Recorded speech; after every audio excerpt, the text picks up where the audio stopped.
Previously on Critically Stupid. Okay, hold on. Wait. Let me pull up this fucking thing here. Good morning, everybody. Welcome back to another episode of Critically Stupid, the best Dungeons and Dragons podcast on the internet.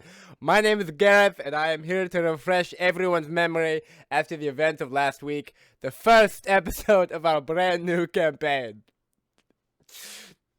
Now, if you will remember, to the end of our last campaign, we came across a large sum of money in the form of treasure in a vault, which I will tell you is remarkably hard to file on your taxes.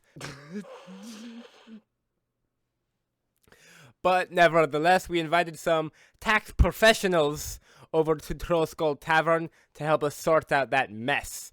And as they were going over the paperwork, because I'll tell you, the city was asking for 85% of our earnings, and that was approximately 85% more than I was willing to give them.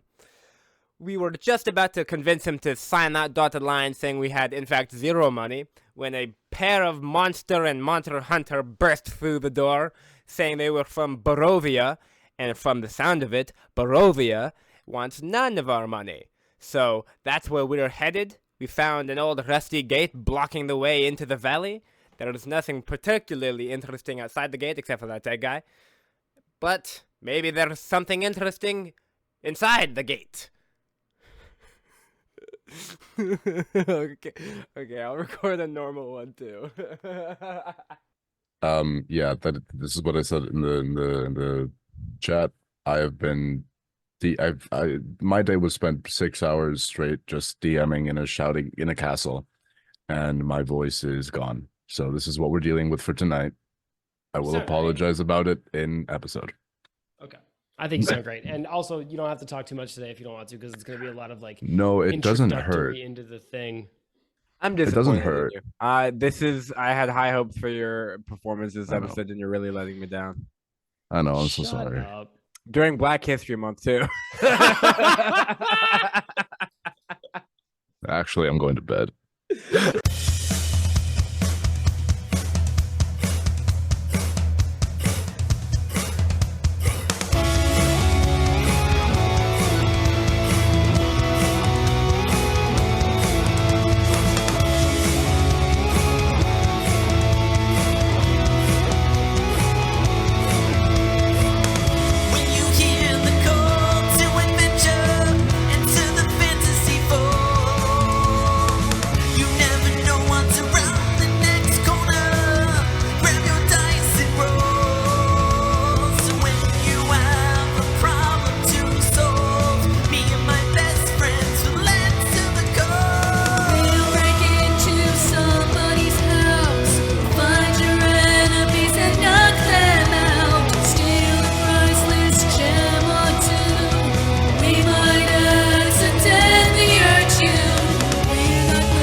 What's going on, everybody? Welcome to your soon-to-be world-famous Dungeons & Dragons role-play comedy podcast, Critically Stupid. I am Alexander James. I'm your neighborhood dungeon master. I'm your best friend, and I'm your neon lights collector. I have 3,000 neon light signs in that closet. It's a fucking nightmare in there. My wife hates it. My favorite part of last episode was my favorite part of the last few episodes, actually, of the end of the Waterdeep Dragon Heist campaign. And that is when Garion does his intro, and then later Dianna does her intro and mentions Joshua Patrick, and then the look of realization pops up on Garion's face because he realizes he forgot to talk about Constance, his cat. So we have to do a little double back there so that he can finish his intro and talk about Constance, the cat that he keeps in his pocket. I think it's great, and I look forward to it every time. So with that in mind, Anthony, why don't you go next? I'm Anthony. I play Arnold the Bard, and my favorite part of the last episode was I was kind of expecting vampires right away and like heavy vampire stuff, and getting like a werewolf thrown at us, and then not only that, but having a person in like a person's face kind of speaking within the werewolf's chest. I was like, I'm all about this. I like this. Like that kind of set the tone for me in a way where I was like, okay, I'm gonna enjoy this. This is gonna be a fun module for sure. So I like that. Dianna. Hi, my name is Dianna. I play Mel. I also have the wolf pup, Joshua Patrick, Josh Pat J. Peasy. My favorite part of last episode was, as usual, I don't remember a lot. I did dig the whole like face and I thought that was really, it was interesting and not, yes, exactly, not what I expected at all. I vaguely recall I shot candlesticks or something at it. You did shoot candlesticks out of your gun. Yeah. So that was good times. Garion. Hey everybody, my name is John and I play Gareth the Rogue. I also remember this time have Constance the kitten, who canonically looks like whatever you think the cutest kind of cat is, and has a magical book of hats. My favorite part of last episode was probably the tax worker, the accountant, going over the papers of Troll Skull Man and just like, oh boy, I don't know. And then Gareth behind the bar like, it's fine, just sign it. You're like, just sign it. Apollo, please go. Hey y'all, my name's Apollo. I apologize for my quite hoarse Apologize. voice. Sorry. I'm gonna kill you. I'm going to go to wherever you live and I'm going to kill you. Anyway, yes, I just got done a day-long, very long event where I've had to like be scream shouting all day, so I'm sad like this and I apologize. My favorite part of last episode was when Peter originally walked into Troll Skull and everyone was very quick to offer him medical attention. He was like, "Oh, no, I'm good." What do you mean? No, I'm good. Cough that blood onto the bar. Actively dying from being attacked by a monster hunter, and he's like, "I'm actually fine, guys." Guys, fine. Okay, we are going to jump right in. Welcome everybody, episode 2 of our campaign 2. We're so excited that you're here. Make sure to subscribe to our YouTube channel if you haven't yet, or follow us on Spotify if you're audio only. That's the last part. Or we're gonna go to, or Apollo's gonna go to where you live and is going I'm gonna tuck you in gently. And he's gonna tuck you into bed, and I'm gonna tuck you in gently, and I'm going to kindly tell you to get better taste if you're not listening. And then later, Diana's going to steal your pets. Okay, so we're going to hop into a improv open. We're going to open on someone fleeing for their life. So my first question obviously goes to the one who is most equipped to deal with it, the one who is locked in, plugged in, ready to go. Dianna, who is running for their life? Are you looking for a how specific am I supposed to As be? specific as you would like to be, Bo. I didn't always pick me. Yeah, I'm just gonna let that go. I wasn't gonna say anything. You're the one who drew attention to it. I'm the person running for their life. It's actually not. It's a centaur, and the centaur lives a life of crime, and is usually very, very good. Because who suspects a centaur, right? Like nobody. But unfortunately, he made a grave miscalculation when he broke into a vault, and the fantasy police were there. So now he's running, but he's a centaur, so like he's really fucking fast because he's got the horse legs. So he feels pretty confident about what he's doing, but they are shooting at him actively. Okay. I like to imagine he's shooting back over his shoulder. Okay, so it's a centaur who is being shot at by the fantasy police. Have I got that right, Bestie? Yes. A war horse, if you will. Yes. Man of war. Anthony. Yes. What did this half horse, half man find in the vault that set the fantasy police on him so swiftly? It's actually a series of portraits of people from his family on either side, because he does have some humans in his family. And some horses. Some horses in his family. I don't know much about fantasy. And 2 family members who are really curious. Okay, so it's a series of family portraits of various types, Okay. with very, very ornate frames. Okay, perfect. Apollo, where are they running to? Like, what is the destination?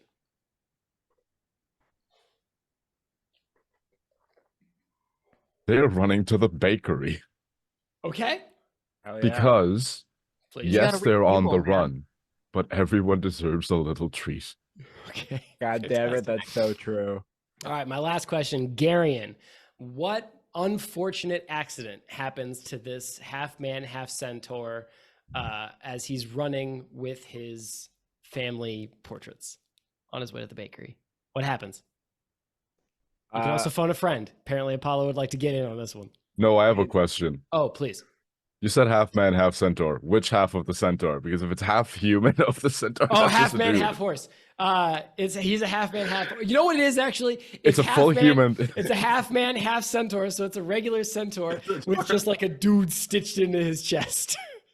No, imagine just like because a centaur and a human having a child, there's a non-zero chance. It's just a person. There's a- It's like, It's yeah, just a I'm half guy. centaur, but I mean, yeah, you have to do your genetics. Punnett squares, really. Yeah, you really got to. We have to figure out if the horse is a dominant or a Right. recessive Does the trait. person have the recessive Two horse centaurs. gene? One child is fully human. The other one's just a fucking horse. All right, Gary, what goes wrong? So this is the accident that happens to the centaur, right? Correct.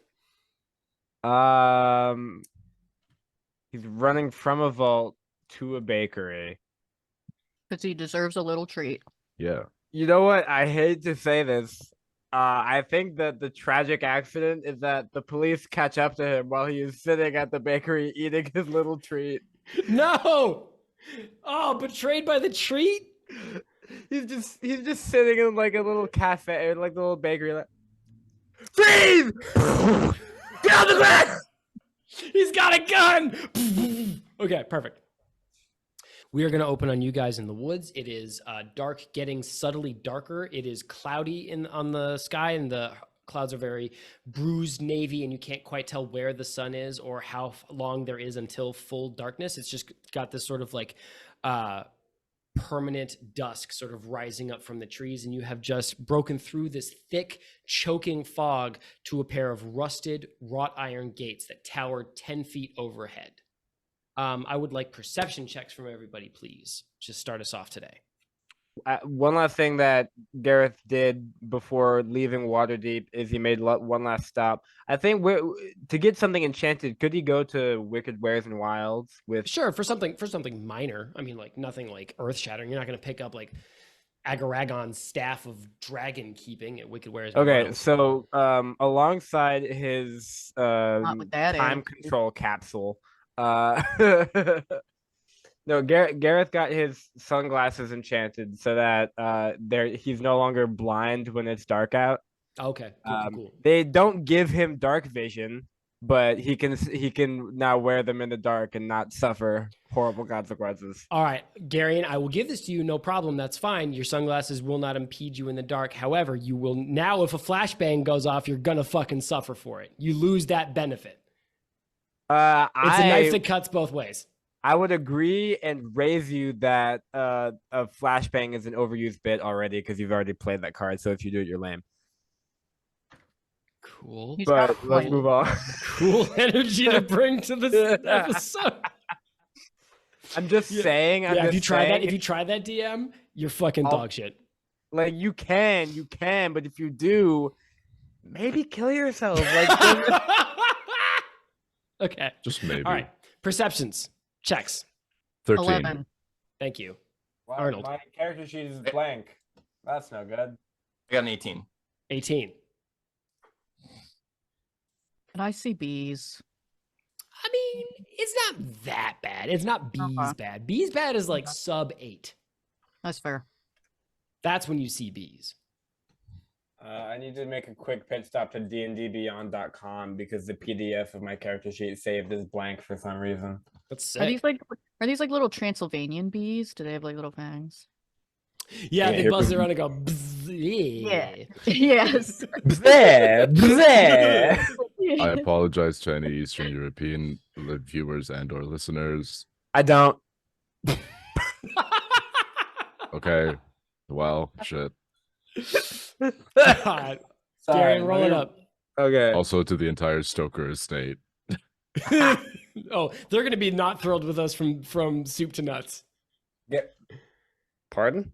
You've heard Gareth that- got a 16 for perception. Okay, first of all, the phrase soup to nuts exists. I'm not crazy. It's the traditional order of Okay, so- a very fancy banquet. You start with soup and you end with nuts after dessert. It's soup to nuts. Oh, right. You start with soup and then you end up licking somebody's nuts at the end of the night because you're so thankful that they brought you to that banquet. And you know what's crazy? There's only one course in that banquet, and it was soup. Step 1, soup. Step 2, Two. fellatio. Okay. That's a quote. Sorry, I gotta Arnold. write that down. Arnold, you smell something bad emanating from the woods, maybe like 10 feet off this path. You can see the curled shadows of the trees arching through the fog. You can't quite make out their thick bases or their trunks because this fog is so pervasive and is so choking. But you get the distinct smell of something nasty off to the side. You're gonna have to go look, man. I can't just tell you if it's poo. Oh, I said soup. It's not. You're talking I about can't these tell you. I can't tell you if it's soup either. Okay, I will tell you that it is soup. Yeah. I have to know what kind of So soup. it Which might be means soup. the only thing that's left is nuts. So It's the only thing left in this episode. Actually, it's just nuts. Okay. So Arnold would just turn to everyone and say, like, oh, do you guys smell that? how's JP reacting to this smell? JP is definitely he's sniffing the air sort of curiously. He's not barking or alert. He's just kind of curious. Okay. Constance is wearing a beanie with a puffball at the top of it. Adorable. How cute. So can I look at the corpse? Like, do I notice anything about this corpse that's just laying there? Yes. Thank you so much for asking. There is a corpse lying in front of these wrought iron gates. It is a centaur with sort of where his human half meets the horse half. It is stitched together in a series of very clumsy, thick red yarn loops, almost like a child did it. The sutures are jagged and split, and there is a foul smell coming from it, but it is not the foul smell that you smelled. Upon further investigation, the close-cropped goatee around his mouth is covered with pastry crumbs, and in his arms are a set of very lovely framed photos of horses and like 3 people. And God damn it, he is riddled with bullet wounds. He's bleeding from his throat, where a 25 caliber slug has ripped his windpipe out. Excellent. Clearly, he was resisting.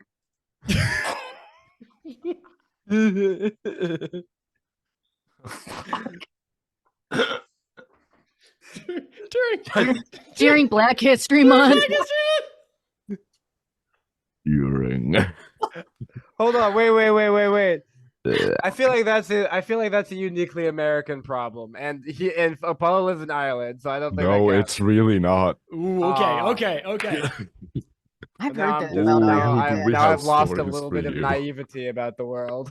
I've definitely heard that about Ireland being a little. All right, so Arnold, It's not what are you as doing bad, about okay? We've had the one. half man, half horse corpse at your feet? Okay. So when I look at the frames, are there any that are like pocket size? Like, are there any pictures that There is one pocket-sized one. It looks like it was painted on sort of like the lid of a Fantasy Altoids can. But it does actually have one. It's the only painting in this collection that has a horse and a person on it at the same time, and they are staring at each other over a picket fence. And I will tell you, Arnold, there's a weird amount of tension in this little painting. I'm 100% taking that painting. I need it. That is going in my inventory. So yeah, I take this painting and I'm just like, I look at everyone and I'm just like, this is a tragedy. I've never seen a centaur before, and now I might never see a living centaur. but I'll have this to remember him. So Gareth sees like the sutures Yeah. connecting like the parts and makes the assumption that Arnold, I don't know if that's a centaur, or I think that might be just half of a person sewed Well, to that's- most of a well, horse. I mean, that's what a centaur is, right? It's half of a person and half of a horse. It's Yeah, like, but they're usually like. Have you seen the movie Human Centipede, Arnold? Arnold's like, actually, I've seen all three of them. You know, What's the underrated. movie? There I refuse to watch that movie. are three of them. It bothered. I will Well, not. yeah, one for each I will guy, save it right? for I my imagine the monologue. first- Arnold, what's that smell you were talking about earlier? So I got Arnold's, you. or so when he says that, Arnold says, I don't know, but it's not this guy. It's something that's debatably worse, or it's different. It's very strange. It's Okay, coming so from beyond the worse gates, or Yes. different from a dead body? Dead bodies Yes. are pretty bad. It's not. Is it to a sour clarify, tang? You Oh, yeah, I smell the forgot about sour that. tang of the Sour freshly dead, tang. but it is not coming from beyond the gates, Arnold. To clarify, it's coming from to the right, into the woods, away from the gates. Okay. So Just I before we get it twisted. I direct them and I say, like, no, I'm smelling something from over here. I don't, are you guys getting any of that? Like, Oh, okay. So Would if I get look- any of that with what I Yeah. roll? And if I or- look in that direction, do I see anything that would be suspicious or Not interesting? from the road. You're gonna have to push into the fog a little bit, because standing on the road, you can see very little of the surrounding forest. This fog is like swirling in this sort of permanent dusk, and it's very difficult to see. All So right, can I? can't- Oh, good. I'm sorry. I kind of imagine that we're in like a carriage in kind of like Beauty and the Beast style on the way Yeah. to the castle, where we have like a trusty horse. So Gareth is gonna like grab the lantern and hop off the horse and hold it out in front of him into the fog of the woods. Okay. Who's going with Gareth, or is he going by himself? Oh, I I'm mean, definitely going. Arnold is my best friend. Yeah, and I would absolutely go with Gareth. But like I imagine Arnold was already kind of like sniffing, like kind of following his nose wherever it goes, sort of situation, just like Yeah. floating. Arnold and Josh Pat are neck and neck with Gareth, both smelling the air. As you guys Yeah, step I'm into going. the forest, the oasis of light from the lantern curls against the first of the tree trunks. I described them a little bit at the end of last episode, but they are old growth pines, knotted and gnarled. Their branches are just barely arching over your heads before they curl like they're too heavy for the tree to hold up, and they like lay against the ground like heavy burdens. And against the base of one of these ancient pines is a rotting raven corpse. It is, for those of you who might be inclined to look, pretty freshly dead. There are flies buzzing over it. It looks like something like started to burrow its way inside. But curiously, or more curious than the raven corpse, is there is something scratched into the tree about a foot above where this raven fell. It is two vertical tally marks and an arrow pointing further into the woods. There must be a Henry's- second raven that way. Is the way the arrow pointing, is it the same way that the gate leads? No, it is opposite, notably. The gate is to your left, and the arrow is pointing to your right, further into the woods.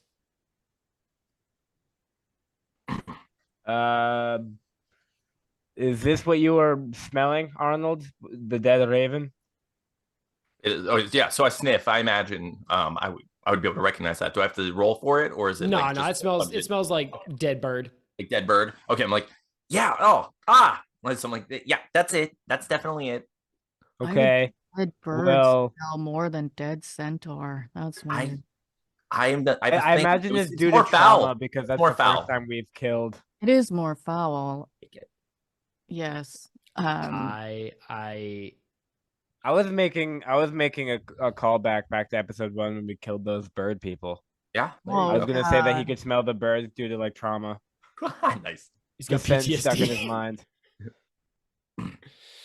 Okay, so are you? What was the plan? What's the play? Personally, I'm gonna chalk it up to wow, that's weird, and then keep moving. Yeah. So well, Gareth's vote. so do I Uh, see the arrow pointing that way as well? Okay, Yeah. so I'm just gonna talk to Gareth and just be like, I know you look, I know you don't read, but I know you understand arrows. Yeah, you know what, Arnold? Gareth puts his hand on his shoulder. Thank you for saying don't instead of can't. Something breaks inside of You're my Julian. friend.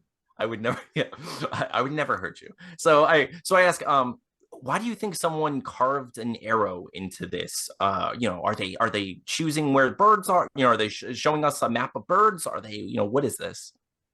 So here, I think Gareth would call back to his past as just kind of like a vagabond who would roam around looking for odd jobs, money, and such, and kind of refer to his like the equivalent of like hobo code in this world. And it goes to say, I imagine it's some sort of marking or indicator, maybe some sort of code that points to something, someone, or some place. However, the code was not meant for us. As intended, we don't know what it means. Yeah, that's fair. I'm gonna say I'm very curious, but also dead bird isn't the best sign to continue going this way. I'm okay with going back. It's true, but it's either dead bird or taxes, and I'm oh boy. Not a fan. Not a fan. While you're standing there, Julian, you hear a cawing, and you turn and. Thank you. I was going to ask. Foley work. My goodness. You look, and settling into the branches of one of these nearby pine trees is a large raven that has recently settled onto a branch and is staring at you with dark, beady eyes. Hello, friend. I don't speak bird. It does not respond. It doesn't speak human, apparently. It doesn't speak human, so I put out my if only we had somebody. Did you who say could crow speak or to raven? animals. Don't I speak to animals? Yes. Well, Did couldn't you say I? crow or raven? Raven. I was Oh, they're big as fuck. I'm just gonna put my hand out, just be like, "Come here, hello, be my friend. Would you like to be friends?" Give me a nature or a persuasion check. I'll let you make a choice there. That's for sure gonna be nature. Fuck persuasion. Oh no. Still, I rolled a 5, so that's a 12. Okay. This raven flutters down from the tree and lands on your arm hard enough that its talons scratch into your wrist. You're only gonna take like 2 points of damage. It's not serious, but as it sort of like straggles for balance, it's sort of like its talons claw and break your skin as it caws and clacks its beak loudly. Hello. Clack, clack, clack. Hi, my name is Julian Armblade. Who are you? You're a raven. I don't speak with birds. But I do. Can I Did not? you speak with birds? I speak with animals. Yeah. Hello, here is a speak with bird. animals. He hurt my arm as he landed on it. Please speak to him. What's his Here deal? is a bird. I don't know. Check this out. What do I have to do though, Bestie? Do I No, you roll? just cast it. It happens. As long as the animal has a high enough intelligence to answer you. What do you say? Hi, this is our first time here. We're trying to avoid taxes. I don't know if that's something you have to worry about.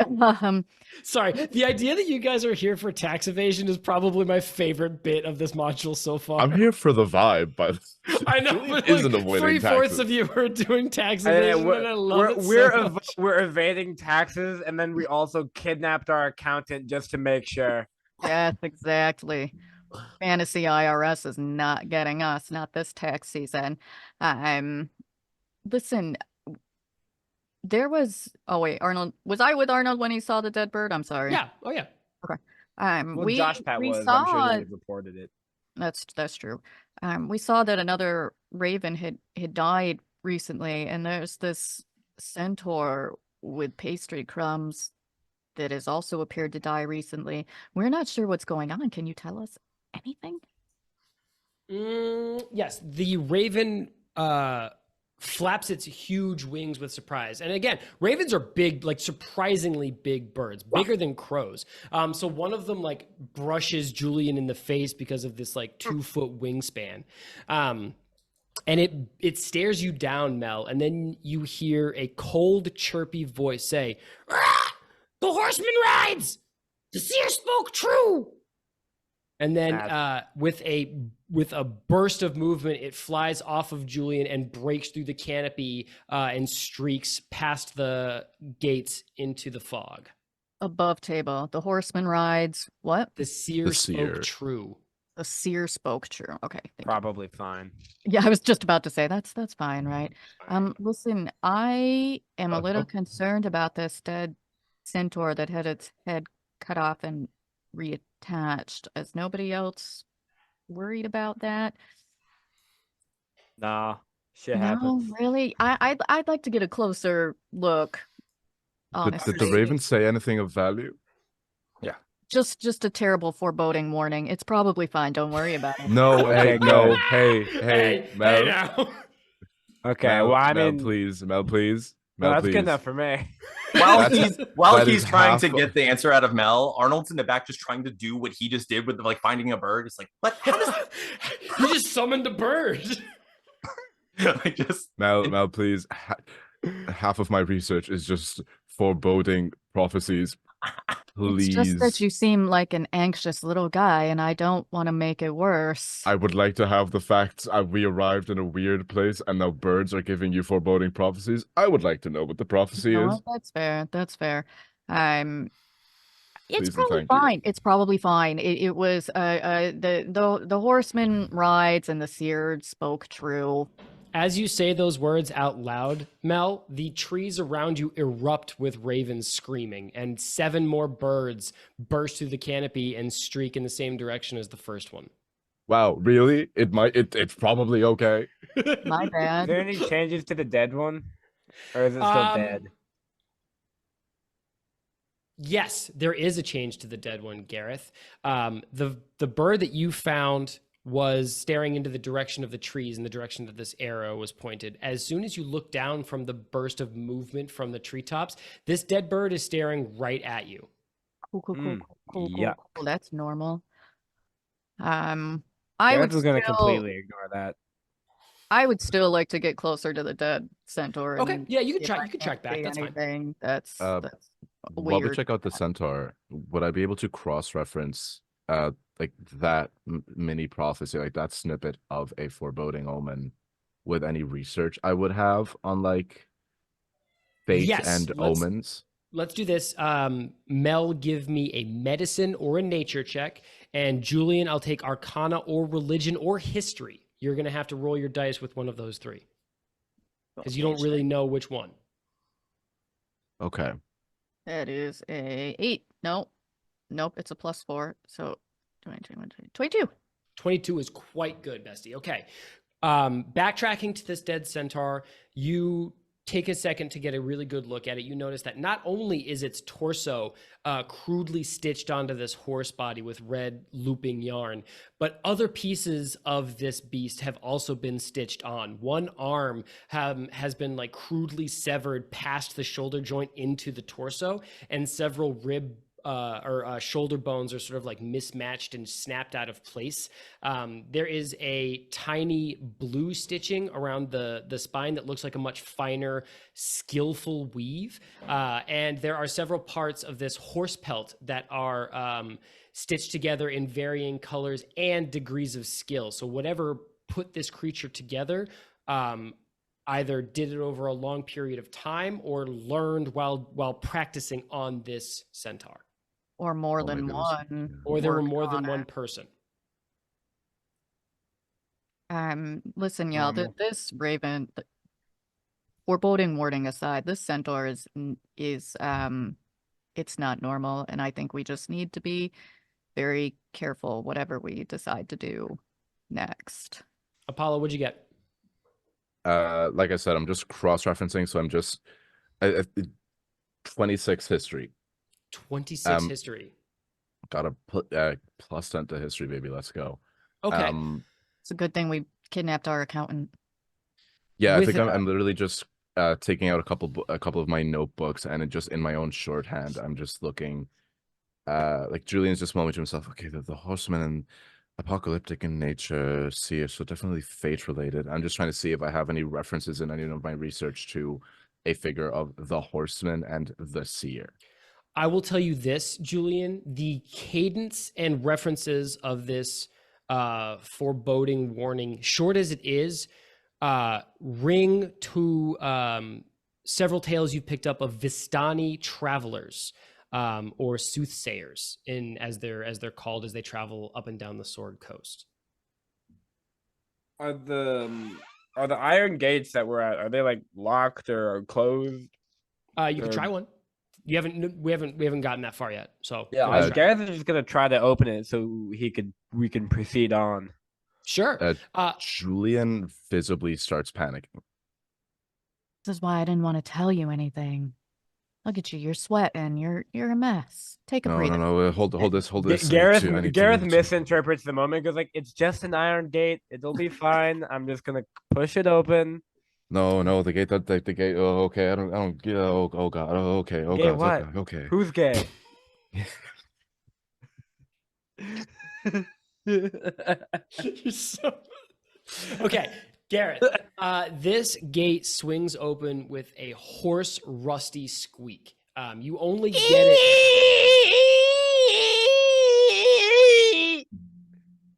You only get it about 5 feet, maybe 6, before the rust-eaten hinges physically stop it from moving. What about the other one? Same thing. They're equally rusted. You can swing them each about 5 feet. Is it open enough for us to like get the carriage through? Yes, let's say you each have a horse and then you have like an open top wagon that you've lashed a tarp to keep it safe from rain. Okay. For supplies and what have you, you know. Yeah, Gareth will attach the lantern back to the like main cabin area and get back on his horse. Okay. Cool. Yeah. Mel will get on her horse and kind of cautiously sort of start proceeding in that direction. Okay. What's Julian up to? Julian is still very much panicking. He's at this point, he is now kneeling on the floor, a few notebooks strewn across, just on in the ground, mud, straight up. You know what? Just shaking and just mumbling to himself. Sensing that you're panicking, JP, who's just the best boy. He's such a good boy. He just comes up to you and like kind of puts his head on your hand, so you're kind of forced to pet him because he knows that makes people feel better, and he's so cute. Arnold does something similar and stuff. JP, this is bad. JP, this is bad. This is very bad. He's gonna lick you a little bit. No. Just to chill you out. No. Oh, okay. This is relaxing. Okay. Oh, I'm relaxed. I'm so relaxed. Oh yes, this is definitely relaxing. Oh, hey guys. This is bad. This is very, very bad. Can you tell us why it's bad on your horse? Do we want to keep going in further? I will if the group wants to, but there's sure information. It's that or taxes. It's that or taxes, Apollo. I don't. Oh, okay. It's that or taxes, and I choose death. I gather my stuff and I get on the horse, and as we are just as we're riding it, as I follow them, I just start to just panic to calm down my breath, and I say, "Okay, do any of you know anything about the Shadowfell?" Do we? I'm not good at this game. Would I know anything about it? I don't think anybody would have ever heard of that word. Okay. Do you guys know what fairies are? Yes. I got called one in high school.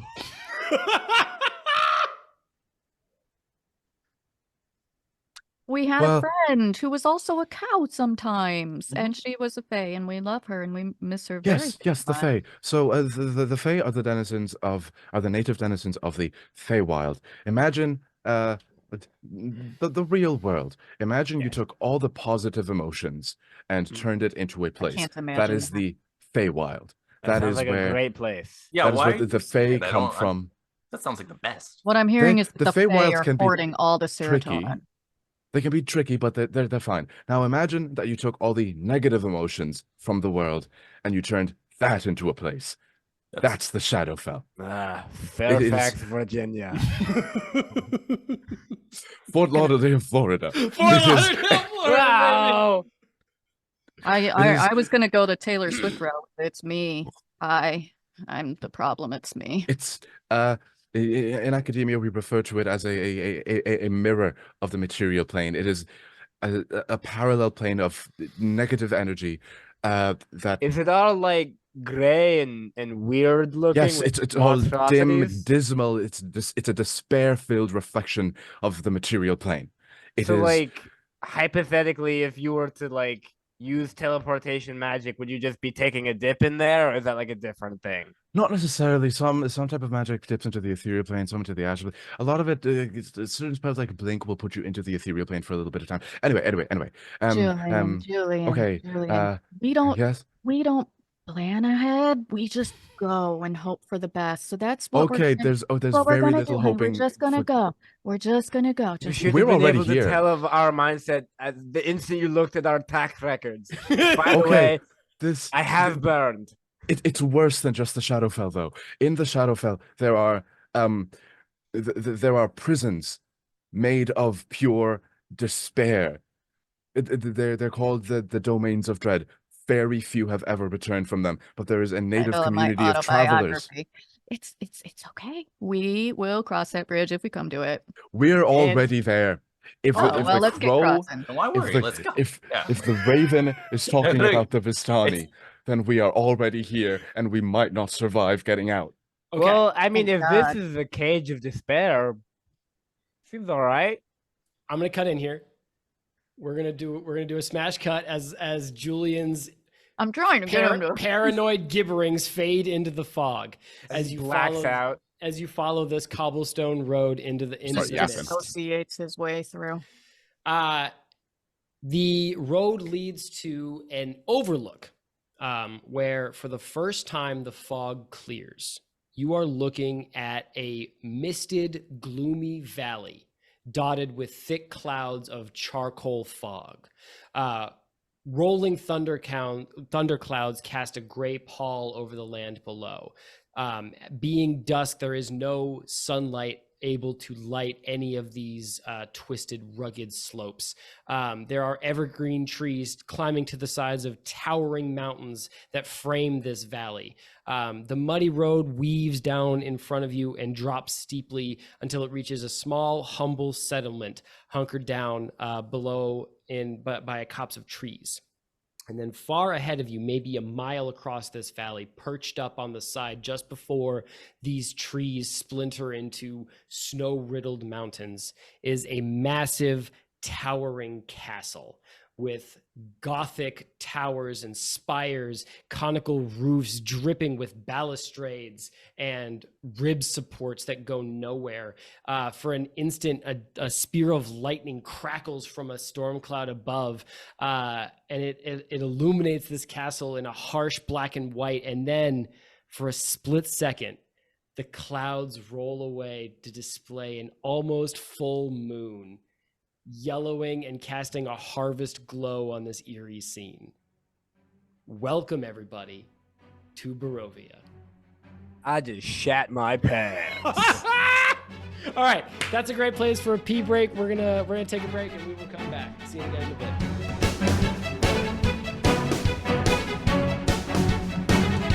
What's going on, everybody? Welcome to your sponsored segment of today's episode, brought to you by the fabulous makers of dice and D&D accessories at Libris Arcana.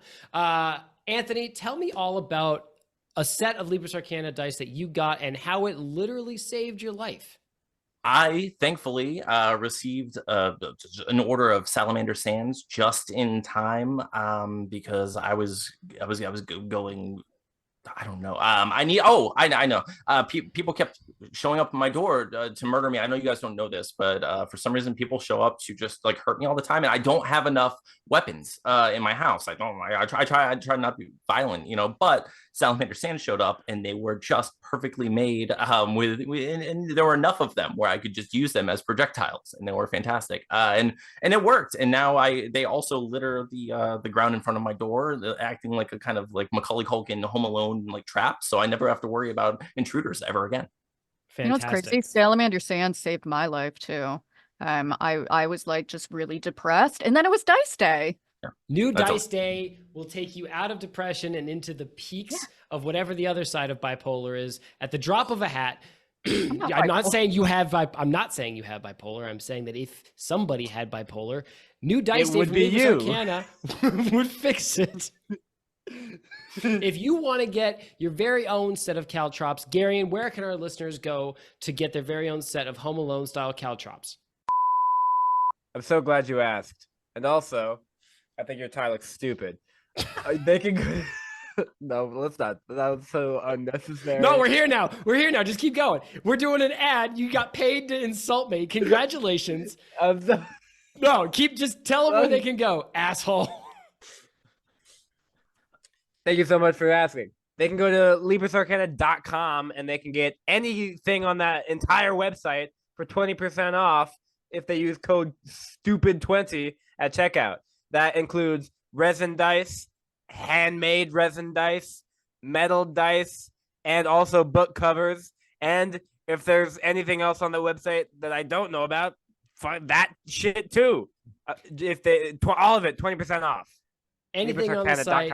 Anything on the site, 20% off with our exclusive discount code STUPID20. Libris Arcana, dice for life. Stay fabulous, everybody.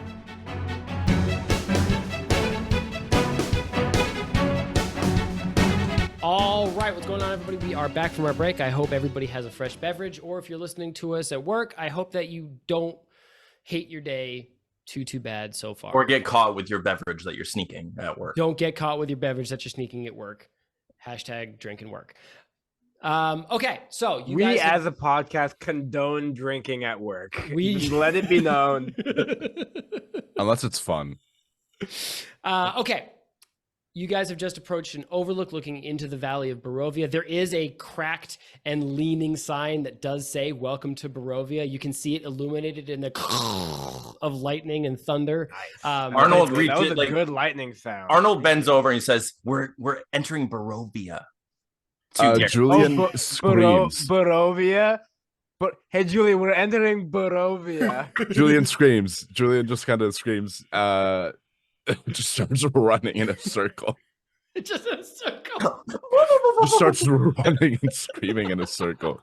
His hands are in the air and his legs are a little figure eight. Yeah. It's a little like there's a little like cloud that appears at his feet. Okay.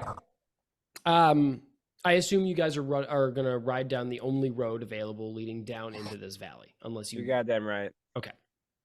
Someone's gonna have to physically put me on their horse, but my man's. I think Gareth will like place him on his horse like you would a bounty in Red Dead Redemption. Julian just grabs you by the shirt as you're both on the horse and says, "This is the worst one. This is the worst, most dangerous. The domains of dread. This is the worst, most dangerous one." I thought you said they were in the weird shadow plane. This is just the normal plane. No. This is the second worst one, baby. The first worst. Imagine you committed a very big, very bad crime, so like bad that the tax universe. We're about to. It's tax evasion now. Let's get moving. No, we have to move. We have got to move past the tax evasion. Imagine you committed a crime so bad the multiverse itself made a jail for you. Gareth for tax evasion.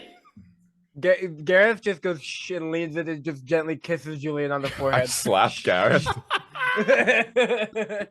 Okay. Boundaries. As we ride down this road, it falls down this valley in a series of steep switchbacks that zigzag down the valley wall. The trees stay pine and evergreen, but they become a little bit more new growth, less gnarled and kind of falling over each other as if the trees themselves are exhausted. They're a little bit more like copses of dried pines that hold shifting shadows that seem to like catch your eye in a glint of something that almost looks like eyes. And then when you look, the fog sort of like swirls and then it's back to just plain shadow. When you reach the bottom of this valley, the road turns into a sort of like dry, packed dirt and steams straight ahead towards a village. There is a wide dirt trench surrounding this settlement, 5 feet across and 5 feet deep.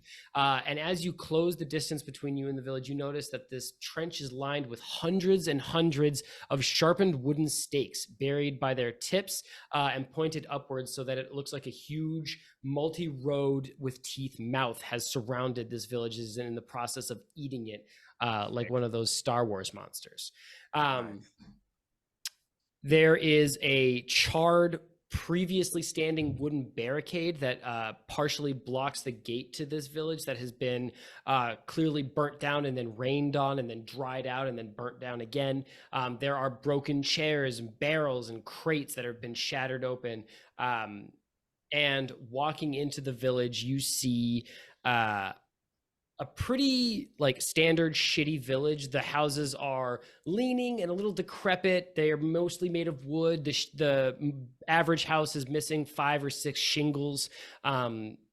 There are muddy alleyways where there are like hustling figures that are sort of like hunched over and whispering to each other, and everybody stops to stare at you as you ride into town. There are more ravens that sort of like caw loudly as they flutter overhead and gather in thank you, the center of town, where there is a statue standing sort of like weirdly proud against the backdrop of this gently slumping village. It is a stone statue of a man in studded leather armor with a cape, and he is holding a large steel sword over his head proudly. And there's an inscription at the base of the statue, but you are in, yeah, just like that, Gareth. Okay, so this is the village of... Why don't I have this in my notes? It's right here. Is it Barovia? Fuck me, it is actually Barovia. That's embarrassing. Okay, yes, you see a sign on the village that says, welcome to Barovia, Village of Sunshine. Wait, actually, hold on. I don't know what it says. Oh, yeah. Gareth, you see it. You see several signs. I see a sign. There are a bunch of signs. Cool. Mel will read it out loud. Okay, thank you. She's kind of hoping the Raven thing happens again because she thought it was cool. And she's a little disappointed it didn't. Oh, okay, everyone. Everyone stay calm. We're okay. It's just a You're town. the only one not calm. I hate to say it. Everyone stay calm. Oh. We're not freaking out. This is okay. We're gonna make it back home. Okay, it's okay, Julie. Let's just find an inn for the night. Let's get some rest in you, and then you'll feel all better in the morning. I don't think I will, but okay. That's the spirit. Plodding along through this square, on the other side of the statue, you see a curious scene.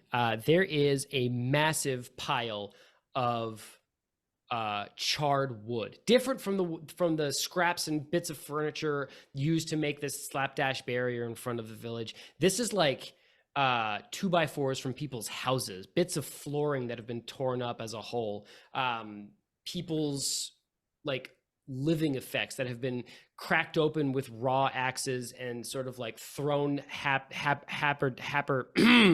Damn. Got it. thrown Hepatitis. Damn. There are pieces of furniture that have been thrown hepatitis all over the back of this market square. Haphazardly. You got this, Case. It's No, it's okay. hepatitis. It's hepatitis. Spit that Okay. shit out, bruh. Hepsy. And you said you were looking for an inn, Gareth? I did. Okay. What time of day is it? Dusk. It is dusk. Turning I think I towards said that. nightfall. It has been dusk for at least an hour. but you can't seem to figure out when the sun will finally set. It just sort of seems like this last hour of sunset where the clouds are the sort of like steel navy gray has lasted for forever. As we were Mel moving would like to get closer to that statue to see if there's an inscription or anything. Oh, sure. The inscription at the base of the statue reads, Ismark Antonovich the Great, Burgomaster of Barovia, Bane of Vampires. Master of burgers. Burgomaster. A burgomaster is similar to a town mayor, essentially. It is a term that is used in more of the some more eastern communities of Faerun, like center eastern communities of Faerun. Not Garrett, as far as Karatul. while Julian Okay, drops this like- knowledge on you, so this figure's got a sword in one hand, but you do see in its other hand is a slider. Okay, also like above table, it is just from like the German word Burgermeister, Yes. which means mayor, right? Okay, cool. Just making Yeah, sure. yeah. I A, just double a checked. town leader, but the mayor I wouldn't be don't, exactly. I don't sure. mean to make your anxiety worse, and I apologize in advance, but what do you know about vampires? Those aren't real, right? What's a vampire? No, vampires are absolutely real. Yeah, yeah. There are. Have you ever heard of say Khazad-dûr from Baldur's Gate, from the city of Baldur's Gate? Or God, there are a lot of vampires around.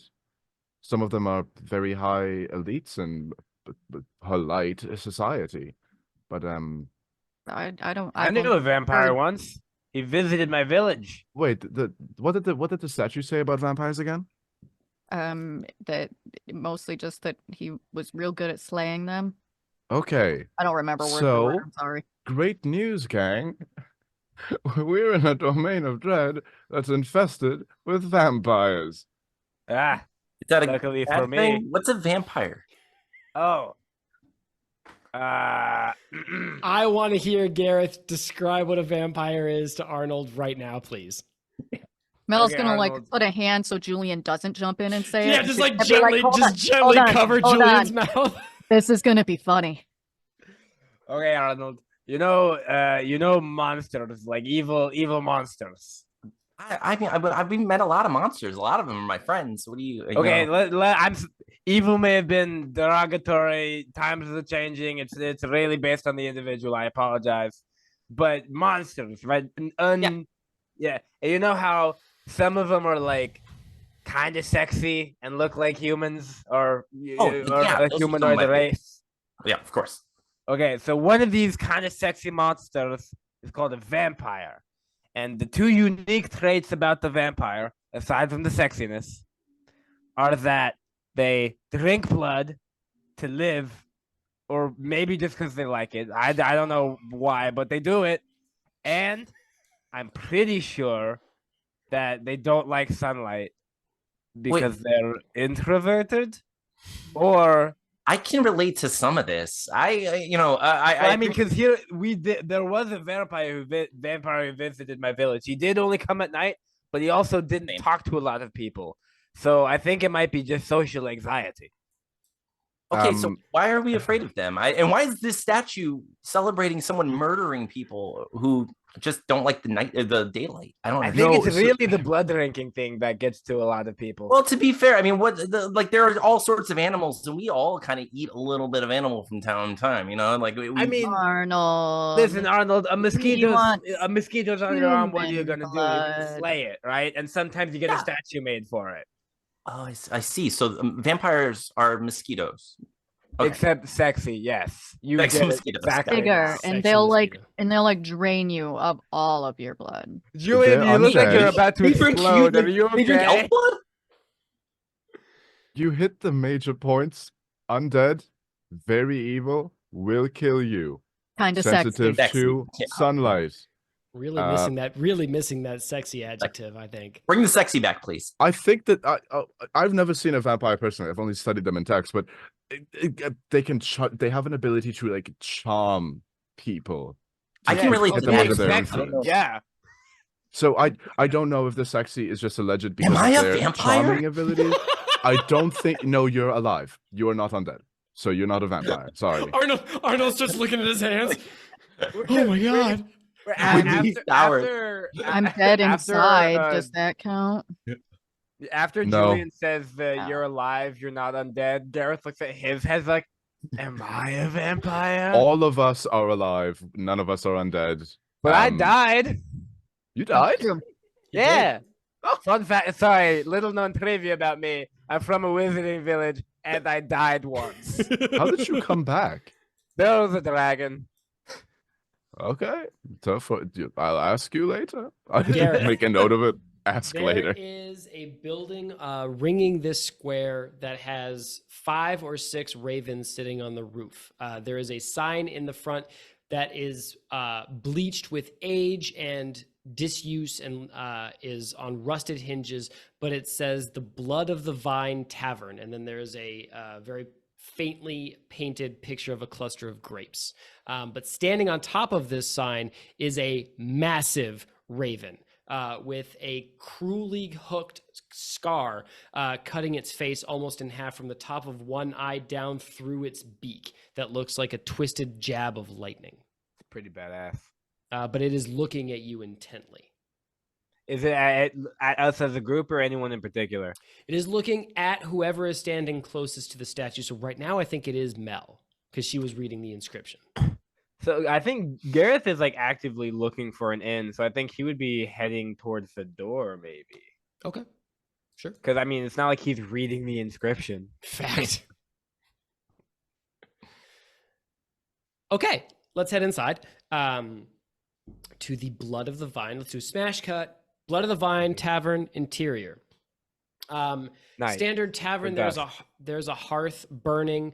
Several tables, chairs. It's fairly empty inside, maybe like 6 people or so drinking in quiet groups. You see a group of 3 with cloaks with hoods pulled up, sort of swallowing their heads as they sort of like lean over their beverages and mutter to each other. There is a bartender in a shirt with sort of like the sleeves pulled hastily up. He is wiping down a bar and cleaning glasses, and he eyes you not unfriendly as you open the door, and he waves and says, "Oh, hello. You must be recent in town. Please come have beverage."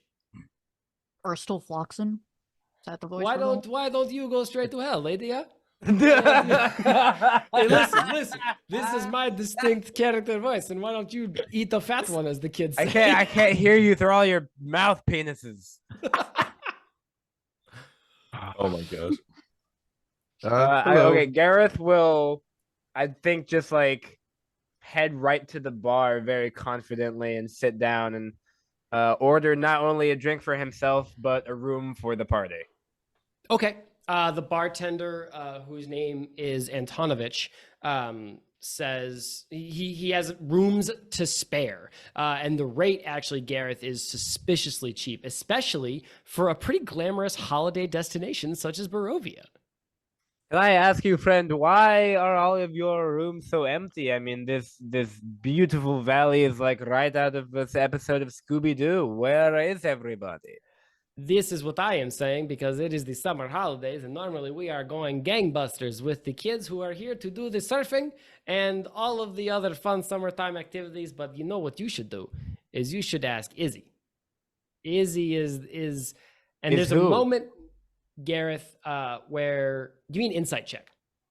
No, I'm kidding. That's While fine. he's doing that, can Mel? She's not going to be at the bar. She's going to kind of float around to where the others are to just see if she can overhear any of these conversations to try and get a better idea of what the fuck is going on. Absolutely. Give me a perception check, please. Oh god Mel. damn it! It's going to be fucking vampire bees. Gareth like got a to- 7.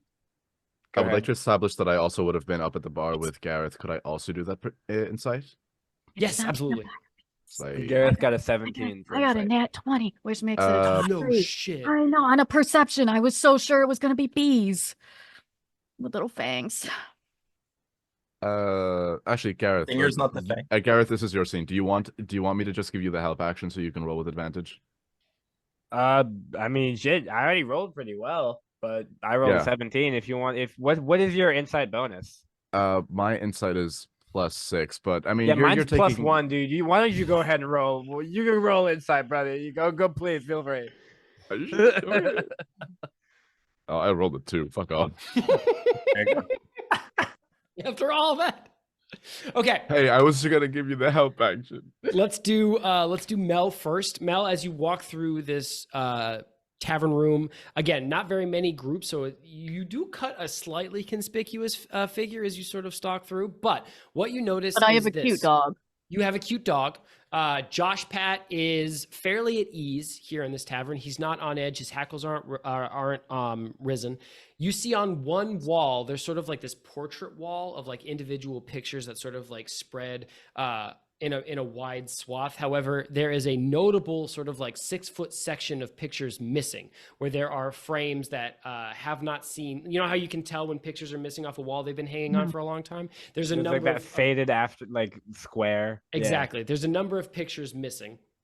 And the table with the 3 cloaked figures who are muttering under their breath over their beverages are talking through finances of some sort. You catch a lot of numbers sort of going back and forth. 7. It's tax season in Barovia too. 6. Like, I got bad news for you guys. We have not escaped the taxes. Gareth. All right, everyone. We're keeping this. Pack it I'm up. gonna Pack make it up. We're sprout. going to a different town. Hey, so is there music or any sort of entertainment going on? Because that's like Arnold would be walking around like seeing what the bar's like vibe is basically. Do you know what sucks, Arnold? There isn't. And not only is there not music, there isn't even a stage. I'm sorry. There is now that Arnold Stevenson is here. Yeah, so Arnold notices that there's clearly no entertainment going on, and just kind of like just instinctively takes out his lute and starts like softly playing something because he need like the awkward just like din was too much for him, like hearing those voices and everything. But while I'm doing that, like I kind of survey the area. I do want to ask, do I notice anything in particular about the people in the hoods? Give me investigation for that one, Anthony. Zooming in on one particular table. Yeah, for sure. That's a good one. But when I got a really good one, oh my god. What was it? +7. I got 24. Oh, Nice. shit. 24 is solid. Okay. Many details about this group of cloaked figures. First of all, the language that they are conversing in is a blend of common and something you don't speak. That's probably why Mel had kind of a harder time overhearing what they were talking about, is because in addition to swapping numbers back and forth, they're splitting their time between 2 languages and sort of like subtly shifting between one and the other. However, you do manage to catch 2 names in this conversation. You hear Alenka and Mirabelle, which ostensibly you assume are 2 of the 3 people sitting at that table as they're sort of addressing each other. Okay. So 2 of them are named Alenka and Mirabelle. Got it. But actually, while you are walking around, what's the vibe of the tune you're playing, Arnold? Is it joyful? Is it somber? What's the sitch? I'd say like at first, Arnold. Where are you? It's a copyright violation. Nice. No, daddy do. Where are you? Skabba-ba-ba-da-ba. So, Silly dog. Where are you? no, it's clearly All Star by Smash Mouth is all I'm playing. Okay, perfect. The only song I actually know. So yeah. All right, hang on. I have to boot up the Voicetron, which is a new feature I'm trying out for this season, where I have voice inspiration saved on my computer. So hang on a second. Oh, I thought you had like an AI like. That's what I didn't know where this. Hello, filter my was name like is a- Alenka. Welcome to the tavern. No, we stay away from AI generated content here. Okay. Arnold. One of the figures sitting at a table by himself stands up and firmly but gently places a hand over the neck of your lute and says, "Excuse me, friend. I am thinking this is not the time nor the place for that song." And he sweeps his hood back, and you are staring at a Shrek. handsome man. You are staring at Shrek. a green. No, you're not. It's a handsome man in his mid-30s. He's got sort of like a blonde stubble that's sort of streaked with red. And he smiles politely at you and says, "It is lovely to meet you. My name is Ismark, but the people here call me Izzy. I imagine that as newcomers to this town, you might have a few questions, and I admit I am a little curious about you myself. Would it be possible for me to buy you a handful of beverages? And perhaps I can ask you some questions about yourselves, and You you hear can ask me across some the questions." bar from Gareth. Yeah. Yeah. Above table, because I don't remember. Was there not an Ismark on that statue inscription? Gosh There damn it, was. Bestie, there was. Well remembered. It was Ismark Antonovich the Great was the inscription on the statue, and the bartender Antonovich just told Garrett wait, that I he was should about to speak. say. Please go ahead, get in there. Well, no, I was just about to say that Antonovich was the bartender's name. Yes, but he told you to speak to Izzy or Ismark. Well, no, yeah, but like, is it weird that the statue was something? Whatever, it had two different names from two different people. I thought it was just a middle name. So You can Arnold? So Arnold extends his hand. He's like, "Yeah, oh, it's wonderful to meet you. These are my friends. We've been traveling together. As much as I want to respect, whatever's happening here. Is there a song or a type of music that you would prefer? Because I'm feeling a little anxious, and I would like to. I like to get that out. I have to express myself a bit. Is there a type of music you do enjoy?" Please, this is a conversation better had sitting down, a little less formal. And he gestures to his table where he sits down and sort of waits for you guys to join him. You can do so at your leisure. But to answer your question, Arnold, Izzy sort of like grabs his beverage and sort of like plays with the handle and says, "I am thinking this week specifically the most appropriate song to play would be a funeral dirge. It is a hard week for us here in the village of Barovia." So I start playing. I get knocked down. That's Tub Thumping. That No. classic funeral dirge by Tub Thumping. No.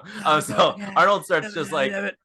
So no, Arnold is not the most mature person, but like would be respectful and say, "Oh, I'm so sorry. You had a loss. I'm sorry." And like he would sit down and start like speaking with this person. So he sits down. I think Mel would also kind of see that Arnold's sitting, and Mel knows Arnold, so she's gonna go sit down too. I Okay. will follow. What did I get for my And, insight check?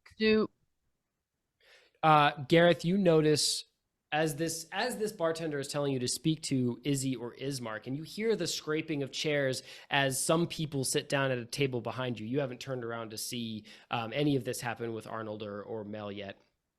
There's a flash of anger crossing this bartender's face as the name Ismark crosses his lips. And he clenches his hand a little bit and then carries on and says, "Despite my own feelings about the matter, I think that he might be the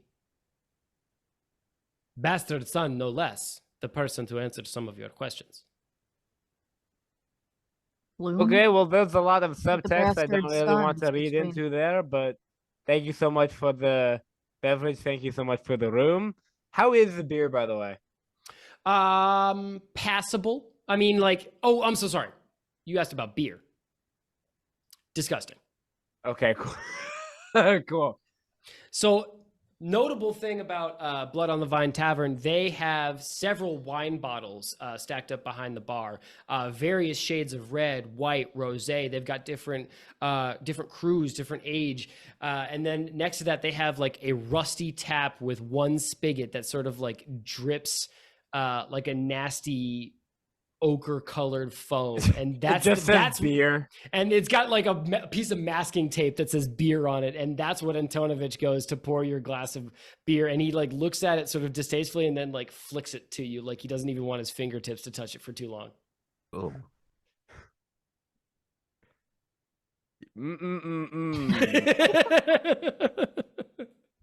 I mean, Gareth is gonna drink. He paid for it, so he's gonna drink it. Fact. But Gareth will go and join Izzy at the table with the rest of the party. All right, let's set the tone for Ismark Izzy right now. He's hot, right? He reaches into his pocket. Yeah, that's what I wanted to know. Hey, He's- what on the hotness scale? What are we talking here? We're talking like a hard 8. Oh, is he the new Stardong? So I hope so. he does reach into one of the pockets inside his coat, and he pulls out a little tiny dog biscuit and gives it to Joshua Patrick. Oh, I'm in Oh, love perfect. already. That's the tone I want to wanna set with this guy. I'm sorry, I but want what to does he do say, for Constance? did he even see Constance? Constance who lives in Well, a you're pocket. just walking over right now, Gareth. That's true. He has a chance for redemption there. I got my eye on him. When he gives the biscuit to JP, Mel is going to turn to him and kind of like cock her head a little bit and say, you're a lot more handsome than your statue. Oh, my that's very very kind of you. That is not actually myself. That is my grandfather, Ismark. Yes, I share his name, but not so much of his prowess in battle or skill in leading men. No vampire slaying for you then? Funny you should mention no, but let's say not yet. Weird implication. There's listen. Welcome to Barovia. There we've got some shit. You know who doesn't? Where are you? What brings you to our lovely town? Taxes, or ideally lack thereof. The But IRS, I'm really don't worry about it. They are trying to. Why did I go to Jesus Christ? Sorry. Hey, you went to a different place right there, Apollo. I don't know. I was like, I remember they are trying to. I was like, no. They are trying to avoid taxes. I got dragged into this. I would really like to go back. I've read secondhand, third, you know what? Fourth-hand accounts of Barovia, and none of them are good. No offense. Actually, full offense. Nobody goes back alive. The one person who left Barovia went mad and then immediately died after writing their recollections. I would like to leave, please and thank you. That's our But account. then Also, imagine hello, how my name is boring Julian this Ironblade. campaign Pleasure to would meet be you. if we all left. Yeah, so our accountant, and he's a nervous little guy, but he actually knows a lot. And now that he mentions all of this, I am equally concerned. What can you tell us about your town here? From the back, you just hear, I'm not even an accountant. But to us, you are like 100% in Mel's head, like you're a full-on Oh, yeah. accountant. She will That is hear not what I no studied. different. She will hear nothing different. It doesn't matter what you actually are. She's like, that's I like to imagine that all three of us are just like, this is our accountant. Like, I do other things. I'm like, I'm not an accountant. That is a side gig that I do for money while I'm paying through my postgraduate studies. I Somebody was just please a ask me what I scooper to pay do. for mine. I'm just kidding. Yeah. So does he answer me? Yes. Sorry, Basu. Just above table. What did you ask him? Oh, I basically just said that the accountant seems to know a lot, and I'm concerned about everything he's just said. And what can he tell us about their little town here? Barovia exists in a shadow of sorts. I'm sure that even casual visitors to our valley, you could not have helped notice the largish castle on one end of the valley. Did. The devil lives there, and it has proven sort of a little difficult for us here in the town, living in the castle shadow, especially. What's Hold the on. devil? No, Like you the can't actual keep devil? talking after that. Rewind Yeah. a few sentences. The devil, like Satan, like the not a. Lucifer from. No, I understand the confusion here. No, I don't. I mean, we do live in fantasy land where we conspire with demons and imps, but you said the devil. I did. I meant the count. It is we call him the devil because From Sesame Street. Yes, thank you. Yes, the sort of purple skinned creature who is obsessed with numerals.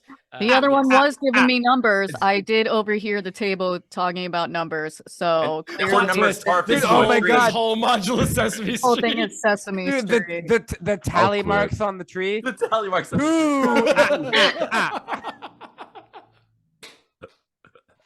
I'll Fuck! quit. What an opportunity I just squandered. No, the tyrannical leader of our land lives in that castle. We do not like to speak his name because names have power, and power comes at a cost. But Strahd is his is his name. And actually, even sitting here, you guys see that even saying this guy's name makes Izzy pretty uncomfortable. Like he says it quickly to sort of like get it out of his mouth. It's like when somebody doesn't know what the N-word is, so you have to kind of like. Really? Right? It's Black History Month. During Black History Month, my guy? We can cut that one out of here. For those at home, we don't know when this is releasing, but we are recorded. It is the 5th of February. We have recorded 2 of these, 2 episodes. It'd be really funny if it was like May, though. That one doesn't have to go. Help me understand. I mean, you're a whole town. That's one guy. Why can't you just, I don't know, overthrow him a little?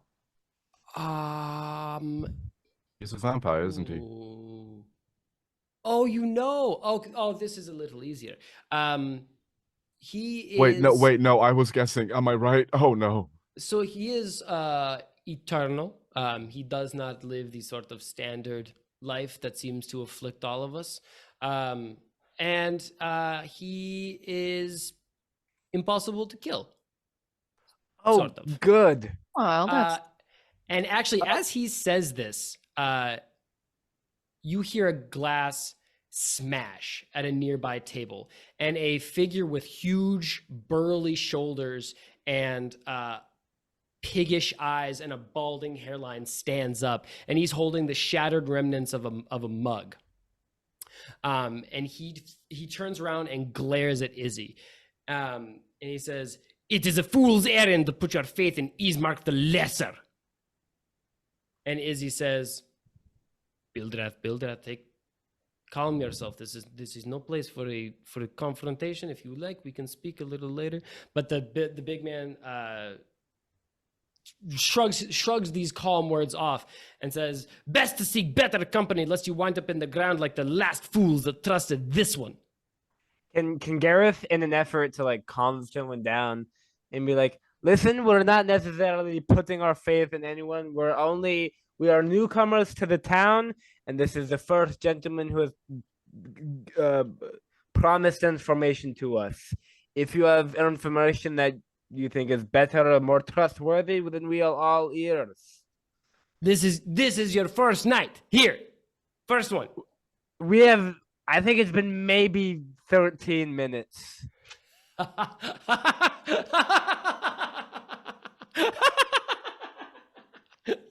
You're gonna die.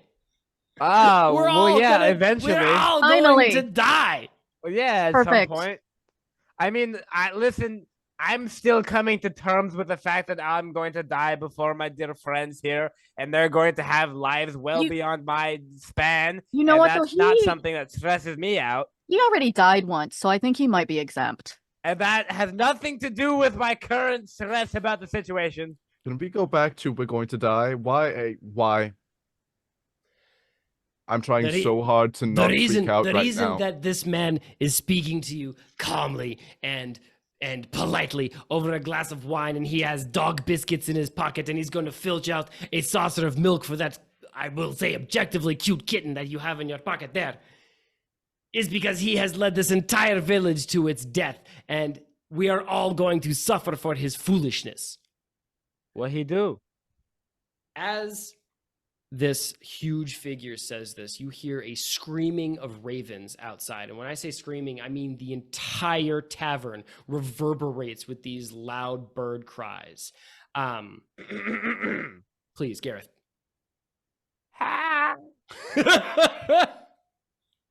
Overwhelming with its effectiveness. And somebody bursts into the door, ragged, out of breath, sweating, and says, "They're coming! They're coming now!" And that's who's coming? That's where we're going to end the episode for today.